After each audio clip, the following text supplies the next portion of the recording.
the Women's Real Estate Network. And I have the pleasure of talking to Karen Hall today. Oh my. Woo! I thank you for joining me, Karen. And I'm going to be really honest with everybody here. Karen has been with the Women's Real Estate Network since its infancy, since it was just an idea. It was a great luncheon in LA. Remember, that was like Sunday. And I'm like, what the heck? I'm driving to LA on a Sunday. It was wonderful. Right. We had a Sunday brunch. I was really frustrated, and I really wanted to surround myself with powerful, amazing women. And you'll be talking to Karen and you'll understand how powerful and amazing she is. And we just all clicked, and that was, I think, about 5 years ago. Gosh, was it really 5 years? Wow. Could be. Yeah. Yeah. And so Karen has been with us since the beginning, and she was one of the powerful beginners. And the funny thing about those women is those women have become my resources, my rocks. I've done business with them. I've JV'd with them. Karen has an amazing business at UDirect IRA.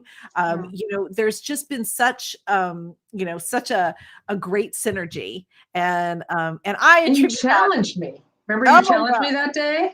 Yes, I do remember. So that was 6 years ago.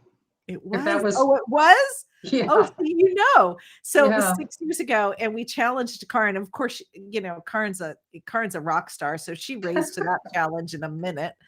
Anyway, that's not why we're here. We're reminiscing. We're here to talk about not only about Karen and the upcoming Ignite Innovate event that we're having on November 6th. Karen is actually one of our sponsors, and she's going to be speaking at it. But Karen has some really interesting information. Now, I have to say, this is an industry that, hasn't had any real rocking, in it for a long time. But boy, is it rocking now. So, Karen, why don't you tell people a little bit about what's going on? A little bit about it. Okay, so September 13th, the House Ways and Means Committee sent a proposal to the House, and that was a bit of an atom bomb, time bomb, because it hasn't gone off yet, really. But it's a proposal, so it's a long proposal, has lots of different sections. This entire tax bill has over 140,000 sections. Okay, so what we're trying to do now is get Congress's attention. Like, hi, you know how you have 140,000 problems. Well, I'm calling about problem 1,300 or 138,312. That's the problem number that I'm calling about. Oh, wow. And so that's what we're doing. We're dialing Congress. We're emailing, snail mailing, visiting, doing everything that we can to make the congressional leaders aware. Because guess what? It's not so surprising with 100. How could you comprehend 140,000 things, right? So we're making them aware. And when we tell them, a lot of them have self-directed IRAs themselves, and they're like, it says what? So tell people what it is that they're proposing so that they know a little bit about, the ramifications of it. Right. And I just want to say, if you go to my website, it's udirectira.com, look at our blog, got some articles, so you can just go right there and, go deep on it, since we just have a few minutes. But a couple of things. One, it's the end of the Roth conversion. You would no longer be able to convert to Roth at all. And so there's a lot more to say, but that is one of the ramifications. Another one is that if you have to disclose your income or qualify by your income or your education in order to invest, that investment, number one, is no longer allowed in an IRA. So we're talking about Reg A, B, C, and D offerings, like 50% of the self-directed IRA business. But if you already have that kind of asset in your account, what's going to happen then is that you have 2 years to get it out of your account. And if you can't, gosh, your entire account ceases to be an IRA and becomes taxable to you. It's just crazy. I was talking to a woman, I know, like, right, Congress doesn't even know what it says. When you talk to the congressional leaders, they're unaware. How could you possibly be aware of so many things?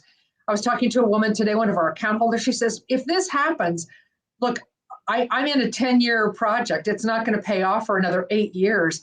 I can't get out of it in 2 years. It's not going to be done. What do I do? And that's the thing we have to tell Congress. tell your story. Hey, look, I'm right at retirement age. I've legally invested and followed all the rules, and I invested. I'm counting on this asset for my retirement. And if you approve this, you're going to blow up my retirement, and I'm not going to be able to take care of myself. So what is my government doing? Yeah, and that's such a good point. So for anybody out there who is a boomer, or maybe you're just young, a little younger than the boomer, which is where I'd like to put myself.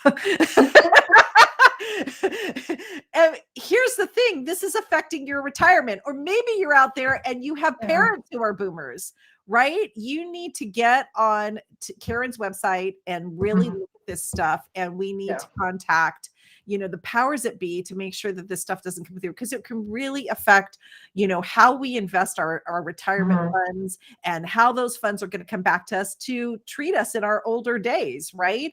It's so true. When there's another asset class that's at risk, and I can tell you about that too, if you like.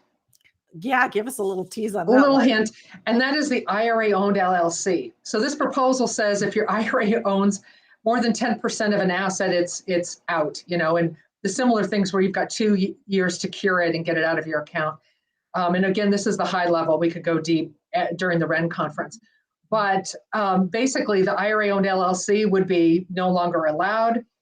And you'd have 2 years to really evaluate all your assets in your IRA-owned LLC and move them over to your IRA. So it's not as punitive as private equity, because private equity is usually a long-term hold. So those two assets would be on the chopping block, unless you tell Congress your story. Right. But and that's so many people's investments. That's so many people. It's millions. It affects millions. Yeah. So I can't wait to hear more. And you've been such a resource to me, guys. I'm sorry, but I called this woman up and I'm like, can you tell me what's going on? Because she keeps on top of all of it. She is an amazing educator, and she's going to be educating us at Ignite and Innovate. And just so you know, Karen, there are some, besides you, there's some incredible women real estate investors, doing transactions in just different ways, right? We've got the only women that's buying real estate via blockchain. And then that's going to, all the way from that to women developing glamping communities, right? Have you been glamping? Karen, have you been glamping yet? No glamping for Karen. Totally fun. Glamping is. It's really fun. It's the only last glamping I did with down in San Diego. So that was the last. Right. All right. So, come listen to Karen talk more about what our options are about stopping these regulations from coming through. Yeah. And it's really important. Yeah. What the impact is of them. So we're going to be listening to her speak at Ignite and Innovate on November 6th. So go to igniteandinnovate.com and check it out. Karen, I can't wait to see you. That'll be great. I know. Thank you so much for taking some time.